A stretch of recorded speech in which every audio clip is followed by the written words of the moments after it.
Desde el Centro de Conferencias Dr. Bienvenido Delgado Villini, en el Hospital General de la Plaza de la Salud, presentamos Vivir en Salud, con la licenciada Dashira Martínez y el doctor Nepomuceno Mejía. Saludos amigos, bienvenidos una vez más a su programa Vivir en Salud. Gracias por acompañarnos. Gracias, amables televidentes, por permitirnos esta nueva entrega de su programa Vivir en Salud. En esta oportunidad vamos a conversar a propósito de la conmemoración del Día Mundial de la Diabetes, problema de salud pública a nivel mundial, y que a pesar de todo el esfuerzo y todo el trabajo que se hace, los números van en crecimiento, impactando a la población de una manera importante. Vamos a hacer una breve pausa, pero enseguida regresamos.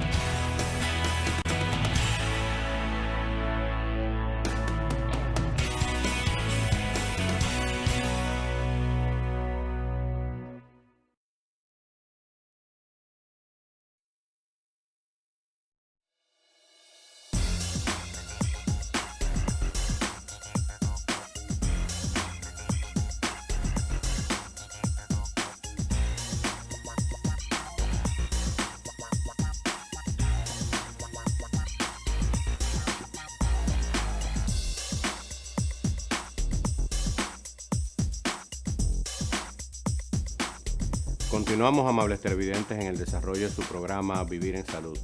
En este segmento vamos a conversar con el doctor José Rodríguez de Pradel, quien es médico diabetólogo, a propósito de la conmemoración del Día Mundial de la Diabetes, problema de salud pública a nivel mundial, y que a pesar de todo el esfuerzo y todo el trabajo que se hace, los números van en crecimiento, impactando a la población de una manera importante. Doctor, gracias por estar con nosotros. Gracias por la invitación y realmente sí. A propósito de los momentos que vivimos ahora, donde los numeritos han cobrado mucho más vida por la pandemia que estamos viviendo, la diabetes realmente es prácticamente una pandemia. Correcto. Todos los años está en crecimiento, todos los años vemos más personas que, como decimos en el argot médico, debutan, o sea, se le diagnostica por primera vez la condición de diabetes. Y obviamente esto a la larga va a impactar negativamente en cuanto a sus condiciones de vida, porque diabetes no es solo azúcar alta. Si hablamos de números, doctor, ¿cuánto hablamos de lo estimado en casos nuevos y cuál es el número que prevalece en la población y cómo se impacta en los diferentes grupos de edades? Sí, afortunadamente, pudiéramos decir así, en los grupos de edades de menos edad, niños, adolescentes, el crecimiento es un poco más lento de lo que es el diagnóstico de la enfermedad, aunque con lo que es también otra pandemia, que es el sobrepeso y obesidad, en esta población hemos visto que ha crecido versus quizás 30 años atrás, 20, 30 años atrás. Pero hoy en día estamos hablando a nivel general que hay más de prácticamente unos 500 millones de personas con diabetes diagnosticadas a nivel mundial. Hago énfasis en diagnosticadas porque se dice, y eso lo demuestran los números, que 1 de cada 2 personas con diabetes no sabe que la tiene. O sea que los números pudieran ser mayores. Mucho mayor. En nuestro país, por ejemplo, de acuerdo a un estudio que se hizo hace unos años atrás, se demostró por la universidad y con Iberoamericana y con el INDEN, que la prevalencia en la República Dominicana es de alrededor de un 13%. Estamos hablando de un número importante. Estamos hablando de que prácticamente 1.300.000 personas dominicanos ya tienen la condición de diabetes. Entonces es algo que hay que tomar en cuenta para políticas que impacten no solamente a corto plazo, sino a largo plazo, que es cuando realmente vamos a tener efectos positivos en la población, en disminución de riesgo cardiovascular, disminución de muertes y disminución del resto de las complicaciones de la enfermedad. Muy importante esos comentarios suyos, doctor, pero Hablemos de cuáles serían los factores de riesgo precisamente que predisponen o que contribuyen al desarrollo y aparición de la diabetes. Correcto, es muy importante tener en cuenta estos factores de riesgo. Y estamos hablando de condiciones que muchas veces nosotros la damos por sentada. Te voy a hablar de la primera, por ejemplo, una madre que tiene un bebé y al momento de nacer ese bebé pesa 8 libras o más. Muchas veces se decía, ese niño nació rozagante, grande, hermoso. Y esa condición de haber nacido grande para la madre ya representa un riesgo luego de 5 años de desarrollar diabetes. Sí. Para el bebé en ese momento no, pero a futuro ya tiene la condición y obviamente si no es impactado positivamente en cuanto a cambios, o mejor dicho, en cuanto a lo que él ve de su familia, en cuanto a alimentación y actividad física, pues obviamente también es un candidato que a largo plazo pueda desarrollar la diabetes. Por un lado ese. Por otro lado, familiares de primer grado. Sí. Papá, mamá, abuelos que sean o hayan sido diabéticos. Sobrepeso u obesidad. Muchas veces no nos vemos en la condición de sobrepeso. Y hago énfasis también en las madres. Muchas madres no ven a sus niños que están en sobrepeso. Entonces esas condiciones van a impactar negativamente. Por último, bueno, no por último, pero quiero centralizar con esto. Hoy en día, a propósito de la pandemia de la COVID-19, sí, nos hemos restringido. Ahora estamos un poquito más abiertos, pero pasamos prácticamente un año, año y medio trancados. Y obviamente eso ¿qué hizo? Que fuéramos muchísimos más sedentarios. Así es. Aquellos que no tenían la costumbre de hacer actividad física, pues entonces la hacen menos y ahora mucho menos. Y ese sedentarismo, unido a la tensión que es estar encerrado, nos llevaba a comer más, al estrés de estar ahí, pero no hacer ejercicio, y eso impactó en lo que era el aumento de peso y la obesidad. Estos factores de riesgo, principalmente, hay otros más, pero estos principalmente es lo que quiero destacar, para que pensemos, ¿estoy yo en uno de estos? Quizás tengo yo alguno de estos factores, pudiera desarrollar la diabetes, porque es la única forma en cómo yo puedo cambiar mi vida y los de mi entorno para evitar desarrollar la enfermedad. Así es. Minutos antes usted hizo un comentario diciendo que 1 de cada 2 pacientes diagnosticados no sabe que lo tenía. ¿Cómo se diagnostica la diabetes? ¿A quién se le denomina que usted es diabético? Sí, y ese 1 de cada 2 también quiero ampliarlo un poco con aquellos de que tienen una condición de alteración de los niveles de glucosa, pero no llegan a diabetes. Y esa población también hay que trabajar con ella. Entonces, ¿cómo yo diagnostico la diabetes? Primero, si nos vamos a números, es con los valores de los niveles de azúcar en sangre, o como se conoce, la glucemia. Si una persona tiene en ayunas, o sea, no ha tomado nada, en ayunas 126 o más, 2 días diferentes, ya es diabético. O aquella persona que tiene algunos de los factores de riesgo que hablamos anteriormente. Correcto. Se hizo una analítica y los análisis de la glucemia están entre 100 y 125. Fíjate que no llegan a 126, por lo tanto no se le diagnostica, pero ya hay una alteración. Entonces, ¿qué hay que hacer con ese que tiene esa alteración? Le enviamos a hacer lo que llamamos una curva de tolerancia a la glucosa, en lo que la gente le tiene muchísimo miedo por lo que el juguito, que si sabe mal, que si me da náuseas o no, pero es lo que me va a decir a las 2 horas de yo haber tomado ese juguito si yo tengo la condición o no. Y si a las 2 horas está mayor o igual a 200, pues entonces ya tengo la condición de diabetes. Esos, obviamente hay que tratarlos, pero vamos a aquellos que quedaron entre ese 100 y 125 en ese margen, o por debajo de 200. ¿Qué hago con ellos? ¿Lo dejo al aire libre? No, esos están dentro de la categoría de alteración de la glucosa de ayuno o la prediabetes. Y muchos de esos son los que van a engrosar mucho más el número de pacientes diabéticos, pero sobre todo aquellos que cuando se le diagnostica la diabetes, muchas veces por un evento isquémico cardiovascular o cerebrovascular. ¿Por qué? O sea, con un infarto, para traducirlo de esa forma. ¿Por qué? Porque en estos pacientes lo primero que está alterado, y por eso muchas veces no se descubre, es lo que llamamos la glucosa postprandial, o sea, la después de haber comido, 2 horas después de haber comido. Y ya se sabe que esa glucosa postprandial, cuando está por encima de 140, es un factor de riesgo independientemente de todo lo otro, Así es. de eventos cardiovasculares. Entonces, por eso es muy importante, no solo por el hecho de que él va a desarrollar diabetes, sino porque muy probablemente cuando se le diagnostique sea con un evento isquémico. Entonces tenemos que hacer una intervención desde el inicio, desde que vemos esos factores de riesgo que hablamos, sobrepeso, obesidad, familiares de primer grado.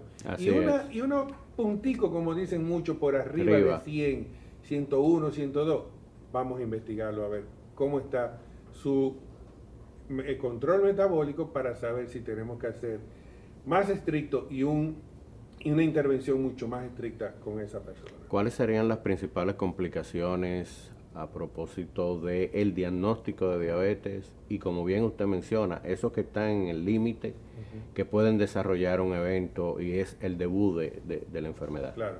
Las complicaciones pudiéramos dividirlas en 2 grupos, en lo que son las agudas y las crónicas. De las agudas solamente voy a mencionarlas porque obviamente ya va a impactar, obviamente, tiene un peso específico, pero impacta por la conversación y el entrenamiento que tiene que recibir de su médico, que es la hipoglucemia, o sea, un bajón de azúcar, sí, o la cetoacidosis, que es aquella complicación que generalmente, no exclusiva, del tipo 1, donde hay aumento elevado de los niveles de azúcar con otras complicaciones que pudieran llevarlo al internamiento y a la unidad de cuidado intensivo, y el síndrome hiperosmolar, que es mucho más frecuente en adultos mayores, sí, que se deshidratan mucho y entonces muchas veces se confunden con los ACV. Esas son las agudas, pero yo quiero irme a las crónicas. Las crónicas es la que nosotros tenemos que ponerle atención. ¿Por qué? Porque yo puedo ser diabético y si no tengo una orientación adecuada, sí, y un seguimiento adecuado, muy probablemente esa complicación crónica va a llegar a largo plazo. Yo digo siempre cuando estamos en discusiones, la insuficiencia renal crónica, o sea, el daño en los riñones, es una de ellas. La retinopatía, muy frecuente. La retinopatía, el daño en la retina, es una de ellas. Y obviamente las complicaciones macrovasculares como son los infartos. Pero vámonos a la insuficiencia renal crónica. Para que un paciente diabético desarrolle daño en los riñones que lo lleve a la diálisis, ya sea hemodiálisis o diálisis peritoneal, tiene que pasar aproximadamente de 15 a 20 años de mal control metabólico. Excluyendo casos del impacto que puede tener la genética, pero en sentido general, sí, de 15 a 20 años. Tiempo suficiente para poder evitar eso. Exactamente. Entonces, ahí es donde yo digo, nosotros tenemos la herramienta y tenemos la autoridad para poder decirle a esa persona, mira, hoy te diagnosticamos diabetes, pero tú puedes vivir tu vida plenamente y conforme a todo, sin necesidad de estas complicaciones, si haces lo que te estamos diciendo y si nosotros te decimos lo que tienes que hacer. Entonces, claro, es fácilmente prevenible, salvando otras condiciones, si nosotros ponemos atención en el empoderamiento del paciente. Yo creo mucho en educar a ese paciente para que entienda que tiene una condición que obviamente limitante en la comida, pero no en el resto de su vida, si él hace lo que tiene que hacer. Esa sería la pregunta para finalizar, doctor Despradel, y sobre todo para la clase médica y para los pacientes, la población en sentido general. Medidas de prevención, recomendaciones, orientación que debemos de tener, la responsabilidad que tenemos todos que asumir para el mejor control y prevención de esta patología. Bien, lo primero es el diagnóstico. Correcto. Si no lo buscamos, no lo encontramos. Si esperamos que los niveles de glucosa estén sumamente altos para diagnosticar la diabetes, probablemente lleguemos tarde, o sea, estemos haciendo un diagnóstico ni oportuno ni a tiempo, porque ya va a haber complicaciones. Sí. Entonces, lo primero que tenemos que tener, nosotros como clase médica, pero también nosotros como persona, independientemente, yo tengo que pensar en estos factores de riesgo. Tengo yo un familiar de primer grado, papá, mamá, abuelo con diabetes. Si soy mujer, tuve un bebé que pesó 8 libras o más. Estoy en sobrepeso u obesidad. Si la respuesta fue sí a una de esas preguntas, ya yo tengo que empezar a investigar cómo yo estoy. Correcto. ¿Cuál es mi condición? ¿Para qué? Para entonces cómo prevenirla, hacer cambios en mi vida. Y esos cambios van a incluir una alimentación más saludable que no implica comprar cosas caras, sino un balance entre los nutrientes que yo tengo que comer, y obviamente necesito orientación, y ser más activo en mi vida. Yo tengo que invertir más tiempo en la actividad física. Que estamos confinados, que hay problemas, que no puedo salir, perfecto, en mi casa yo puedo hacerlo. Perfectamente. En mi casa yo tengo las herramientas para hacerlo, y desde mi casa yo puedo hacer un cambio en el estilo de vida que va a impactar positivamente. Si tengo familia, ese cambio va a impactar en mis hijos y en los que viven conmigo. Lo que come el niño es lo que come la familia. Así es. Valiosa e importante información de parte suya, doctor. Gracias por estar con nosotros, y a ustedes, amables televidentes, que han permanecido con nosotros en su programa Vivir en Salud. Hemos conversado con el doctor José Rodríguez Despradel, quien es médico diabetólogo, acerca de esta importante enfermedad que afecta a millones de personas en el mundo, en la República Dominicana por igual, y que tiene un alto impacto negativo en las complicaciones, en la calidad de vida y en la sobrevida de los pacientes, y que tomando medidas adecuadas de prevención, de educación, de control, de mejoría del estilo de vida, podemos perfectamente prevenirla, controlarla y evitarla. Vamos a una breve pausa y continuamos con el desarrollo del programa.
Continuamos, amables televidentes, en el desarrollo de su programa Vivir en Salud.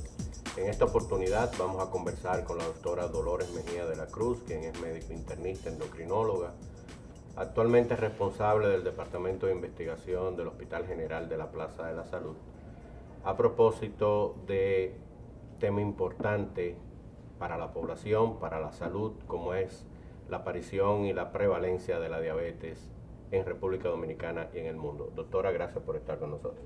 Un placer nueva vez poderles acompañar. Diabetes, ¿qué hacemos? ¿Qué es? ¿Cuáles son los planes?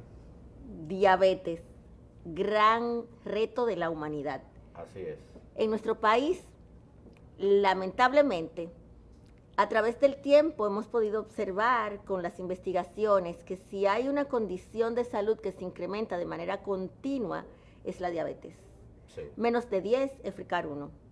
Alrededor de 10.5, EFRICAR 2. Encuesta de INDEN, 13.45. Y cuando tenía la esperanza de que todo pudo cambiar, la encuesta del Ministerio de Salud dice 12. Lo que me hace afirmar que solo el COVID supera las características pandémicas de esta condición, que amerita ser abordada frontalmente con un compromiso individual y colectivo. Muy importante. ¿Cuáles son los planes? ¿Qué hacer? ¿Qué se espera de la conmemoración del Día Mundial de la Diabetes este año? ¿Cuáles son los planes? ¿Desde las perspectivas en las cuales se pretende abordar? El lema de la Federación Internacional de la Diabetes a nivel mundial para este año es el objetivo de acceso a la salud de las personas que viven con diabetes. Y cuando decimos acceso a la salud, es acceso a los medicamentos, acceso a la educación, sí, acceso a la atención integral e integrada. Pero a esto le sumo que en mi discurso, a través del conocimiento actual, se han modificado algunos paradigmas, dentro de los cuales planteo en mis objetivos y en los objetivos globales lo que es ir un poco más allá del control glucémico. Ya no nos basta solo con ese 100 miligramos por decilitros en ayunas y 140 2 horas después de haber comido, sino tenemos que replantearnos el paradigma, porque la evidencia nos ha demostrado que más allá de la glicemia existen condiciones dañinas que dan al traste con la vida de las personas que viven con diabetes. Entonces ya debemos pensarla desde el principio, como dicen mis compañeros, desde ese trastorno de la glicemia en ayunas tenemos que pensar en enfermedad cardiovascular, en enfermedad renal, en riesgo cardiovascular, y todo eso tomarlo en cuenta a la hora de abordar a este paciente de una manera integral e integrada, que no necesariamente quiere decir que sea un arsenal enorme de facultativos, sino un protocolo bien concebido que dé respuesta a las necesidades de ese paciente con esa condición multifactorial. Y como hemos comentado y como está definido, debe de haber un trabajo de equipo donde se involucre no solo el profesional de la salud, sino todo el personal alrededor, pero muy importante el paciente y la familia. Es una sinfonía, el protocolo, así lo defino. Es una pieza musical que requiere para la perfección la incorporación de múltiples instrumentos que van desde la responsabilidad individual del sujeto, del paciente, consigo mismo, con su salud y su bienestar, reconociendo el impacto de su bienestar en lo que es su familia, y la colaboración de la familia, del entorno, del área laboral, hasta las políticas sociales, en construir esa oferta fácil del alcance de la salud. Por eso en algún momento el Hospital General de la Plaza de la Salud lanza la iniciativa Súmate por el Control, a partir de ese concepto, del concepto de que todos tenemos la capacidad de aunar esfuerzos para poder hacerlo fácil a las personas que viven con diabetes y con enfermedades crónicas. ¿Por qué? Porque el vigilante, el taxista, cuando facilita, cuando hace su trabajo de la manera apropiada, cuando le da las opciones a esa persona, ayuda a que él alcance sus objetivos. Cuando en el mercado los vendedores ofertan vegetales a precios justos y asequibles, cuando el policía vigila las áreas de esparcimiento para que las personas puedan caminar, se está sumando por el control de la diabetes. Por lo que el control de esta condición no es una situación excluyente, sino es incluyente. Todos somos capaces y podemos colaborar. Muy bien, desde el punto de vista de enfoque poblacional, resultado, objetivo, utilizando la investigación clínica, ¿cuáles son los objetivos, cuáles son los planes? Sí, el Hospital General de la Plaza de la Salud se encuentra involucrado en este momento en 3 grandes objetivos. Uno es siendo congruentes con nuestra responsabilidad social y con los objetivos globales de IDF, de acceso a la salud. Somos parte de ese equipo que ha trabajado en lo que es el control de la diabetes en las personas viviendo con tuberculosis, entendiendo que una persona que vive con diabetes tiene 3 veces más posibilidades de desarrollar tuberculosis y esta ser de la variedad multidrogas resistentes, lo que hace más difícil su tratamiento.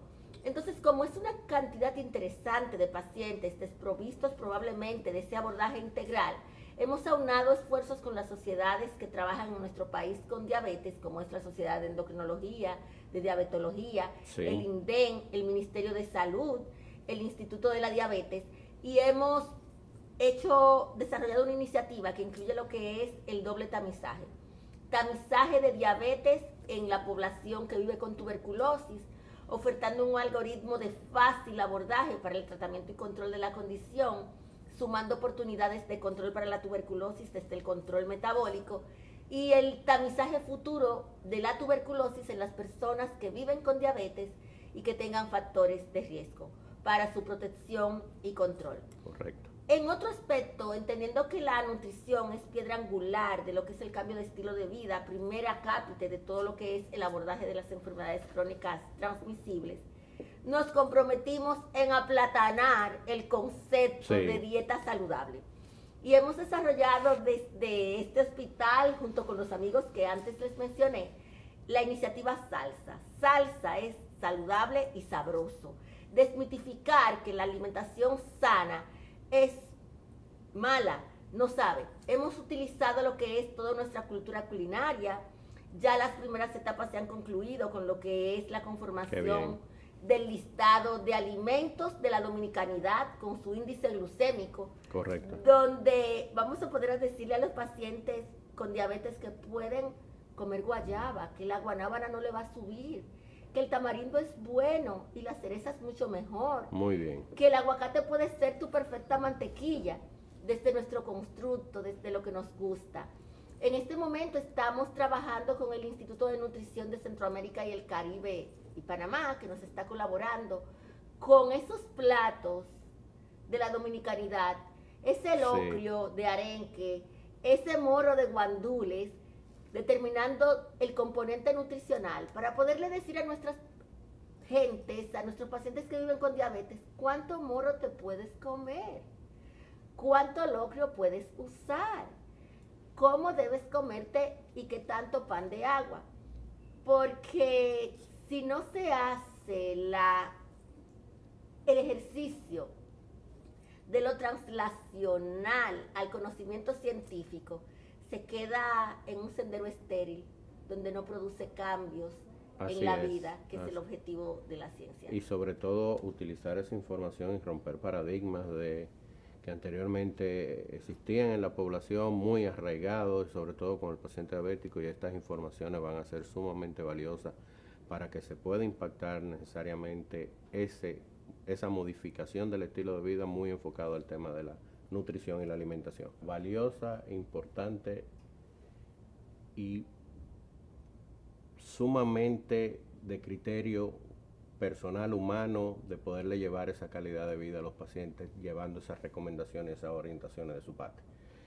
Gracias a ustedes, amables televidentes, que han permanecido con nosotros en su programa Vivir en Salud. Hemos conversado con la doctora Dolores Mejía de la Cruz, quien es médico internista y endocrinóloga, gerente del Departamento de Investigación del Hospital General de la Plaza de la Salud, a propósito de la diabetes, condición de salud que impacta millones de personas en la República Dominicana, en el mundo, la cual ha tenido un crecimiento exponencial en las últimas décadas y es una verdadera epidemia de salud, la cual tenemos la responsabilidad entre todos de poder prevenirla, evitarla, controlarla y mejorarla, haciendo importantes cambios y modificación del estilo de vida. Vamos a una breve pausa y continuamos con el desarrollo del programa.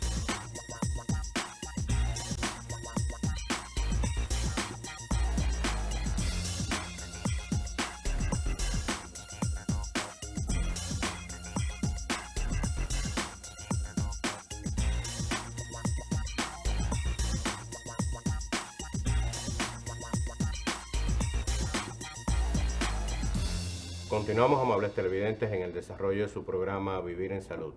En esta oportunidad vamos a conversar con la doctora Nalini Campillo, quien es experta en pie diabético, una de las principales complicaciones crónicas de la diabetes, a propósito de que hemos estado conversando sobre esta importante enfermedad que crea un impacto tan negativo en la salud de la población. Doctora, gracias por estar con nosotros. Gracias por la invitación. Pie diabético, ¿de qué estamos hablando? ¿Qué impacto tiene y qué podemos hacer para prevenirlo y para controlarlo?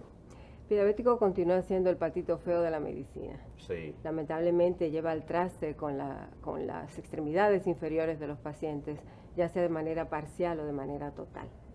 Tenemos una actividad muy importante a nivel mundial sobre lo que es una acción para la prevención. Correcto. Se llama Global Act Against Amputations. O sea, es una acción global para evitar las amputaciones, en contra de las amputaciones.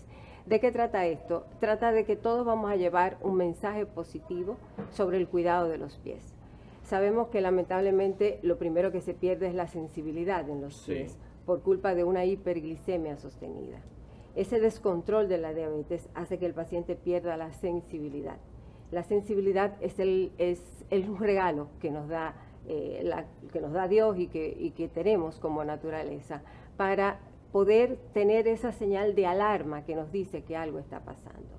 Si nosotros perdemos la sensibilidad en los pies por culpa de una diabetes no controlada, entonces podemos clavarnos algo, podemos tener lesiones en nuestros pies que no percibimos, y esto va avanzando hasta que llega a lo que es el hueso. Y ya cuando llega al hueso, lamentablemente es una osteomielitis, sí. Y entonces ahí no tenemos nada que hacer. Por eso es tan importante que revisemos los pies todos los días. No porque tengamos dolor, no porque sintamos algo, porque el dolor se puede perder, sí. Esa señal se puede perder, sino para evitar cualquier desarrollo de una úlcera. Desde que usted vea un cambio de color, un cambio en la textura de la piel, ya eso es una señal de alarma y debe de acudir al médico inmediatamente. En el Hospital General de la Plaza de la Salud disponemos de una clínica especializada a la cual usted dirige para ese control, esa prevención y ese cuidado de los pies. ¿Cómo funciona? Ya, gracias a Dios, tenemos 8 años trabajando en esto de lo que es el pie diabético y está laborando todos los días, sí. De lunes a viernes, de 8 a 12 del mediodía. Muy bien. Hacemos cuando llega el paciente con lesiones o sin lesiones, una evaluación total de sus pies.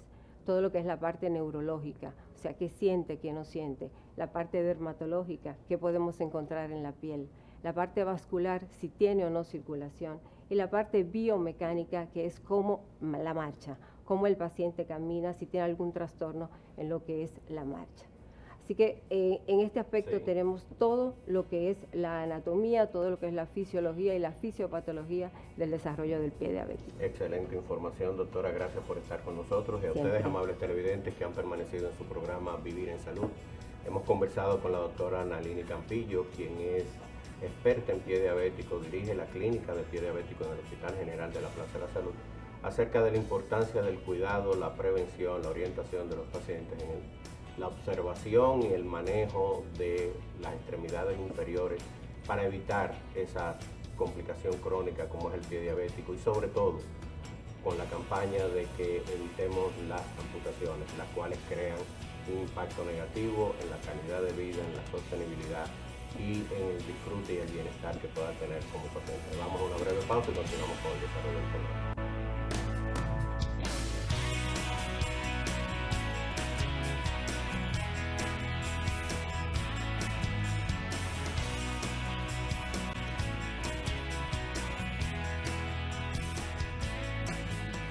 Gracias, amables televidentes, por habernos permitido llegar una vez más a sus hogares en una entrega de su programa Vivir en Salud. Recuerde que siempre pueden ampliar estas informaciones visitando nuestra página web en pantalla www.hgps.org.do o seguirnos a través de las redes sociales Plaza de la Salud. Hasta la próxima semana, amigos. Hasta la próxima.